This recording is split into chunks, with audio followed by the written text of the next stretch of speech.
مفتی صاحب اگلا سوال یہ ہے کہ جو لوگ حیض کی حالت میں اگر ہم بستری کر لیں تو اس کے لیے کیا حکم ہے؟ قرآن مقدس میں اللہ تعالیٰ نے فرمایا وَيَسْأَلُونَكَ عَنِ الْمَحِيضِ قُلْ هُوَ أَذًى فَاعْتَزِلُوا النِّسَاءَ، کہ جب یہ آپ سے سوال کریں حیض کے بارے میں تو آپ کہہ دیں کہ ہوا اذا، وہ ناپاکی ہے، گندگی ہے. فَاعْتَزِلُوا النِّسَاءَ فِي الْمَحِيضِ وَلَا تَقْرَبُوهُنَّ حَتَّى يَطْهُرْنَ، تو جب تمہاری بیوی پیریڈ سے ہو، حیض کی حالت میں ہو تو ان کے قریب نہ جاؤ، حتیٰ یطہرن، یہاں تک کہ وہ پاک نہ ہو جائیں. تو حیض کی حالت میں اللہ رب العالمین نے بیویوں کے قریب جانے سے منع فرمایا ہے. تو قریب جانے سے مراد یہاں جو ہے وہ ہم بستر ہونا ہے، کہ بیوی شوہر بیوی کے ساتھ ہم بستر نہ ہو، یعنی کہ اس کے ساتھ وہ ہم بستر نہ ہو. یہاں پر لیٹنا یا اس کے قریب جانا یا اس کو بوسہ لینا یا اس کو محبت سے بات کرنا یا اس کے ساتھ لیٹنا یا اس کے بنے ہوئے کھانے کھانا، اس سے کوئی مطلب نہیں، ساری چیزیں جائز ہیں. بس وہ جو اللہ تعالیٰ نے منع کیا ہے، جس پر پابندی لگائی ہے، وہ ہم بستر ہونے سے منع کیا ہے کہ ہم بستر نہ ہو. کیوں؟ اس میں بھی بہت بڑی حکمت ہے. کیوں وہ اللہ کہہ رہا ہے کہ قل ہوا عذاب، وہ ناپاکی ہے. اب اسلام میں حکم کیا ہے؟ ان اللہ یحب التوابین و یحب المتطہرین، کہ اللہ تعالیٰ پسند کرتا ہے توبہ کرنے والوں کو، صفائی رکھنے والوں کو.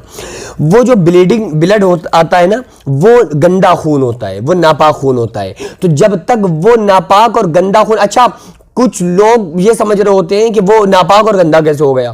دیکھو بہتا ہوا لہو تو اگر جسم سے نکلا ہو تو وہ بھی حرام ہے، اور وہ جو خون ہوتا ہے، جو بلڈ ہوتا ہے، وہ گندا خون ہوتا ہے.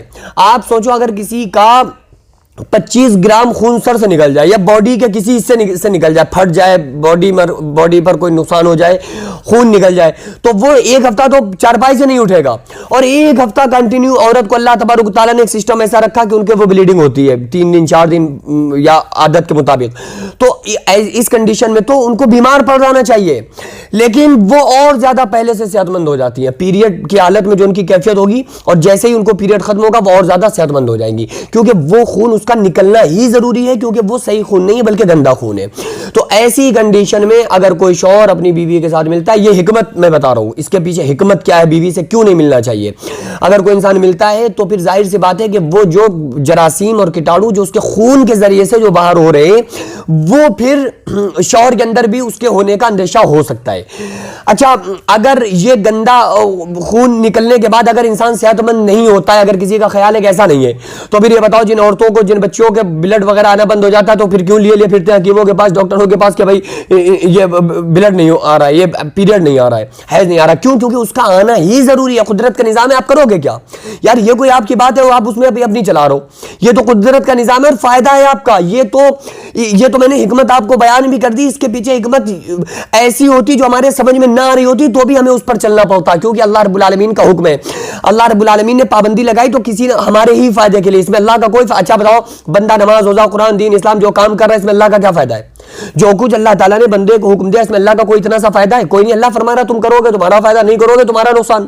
کر لو گے تو جنت ہے، نہیں کرو گے تو جہنم ہے. تو فائدہ نقصان بندے کا، اس میں اللہ کا کیا معاملہ ہے؟ اللہ تعالیٰ کے اگر فرمانبردار بن کر چلو گے تمیز سے تو آپ کی اس میں بھلائی ہے، نہیں چلو گے تو پھر آپ کا اس میں نقصان ہے. تو بہرحال اتنا ضرور ہے کہ شوہر بیوی کے ساتھ جب وہ بیوی حیض کی حالت میں ہو تو اسے بوس و کنار کر سکتا ہے، یعنی کہ اس کے بوسہ لے سکتا ہے، اس کے ساتھ لیٹ سکتا ہے، اور ناف سے اوپر اور گھٹنوں سے نیچے تمام جو اس کا جسم ہے اس سے وہ استفادہ حاصل کر سکتا ہے اور اس سے فائدہ اٹھا سکتا ہے. لیکن اس کے علاوہ جو یعنی کہ پوری طرح سے ہم بستر ہونا ہوتا ہے، اس طرح سے اس کو کرنا حیض کی حالت میں، پیریڈ کی حالت میں اس کے لیے جائز نہیں ہے. اور یہ جائز اسی لیے نہیں ہے کیونکہ اس میں بہت بڑی حکمت ہے. اگر ایسا اچھا یہ ڈاکٹر بھی اس کو منع کرتے ہیں، تو ڈاکٹر تو آج منع کر رہے ہیں، قرآن تو 1400 سال پہلے قرآن نے اس چیز پر ہم پر پابندی لگائی نا، کیونکہ اس سے انسان کی صحت پر، مرد حضرات پر بھی فرق پڑتا ہے. تو اب اگر کسی نے کر لیا دھوکے میں تو اس کو چاہیے کہ توبہ کرے، اس کے اوپر توبہ لازم ہے. کچھ اس میں یہ بھی ہے کہ حکم ہے کہ کچھ صدقہ کرنا اور کچھ اللہ کے راستے میں خیرات کرنا، تو یہ حکم ہے. اگر بس ایسے یہ ضروری نہیں ہے کہ دیا جائے، فرض نہیں ہے، بس حکم ہے اس کا حکمی طور پر.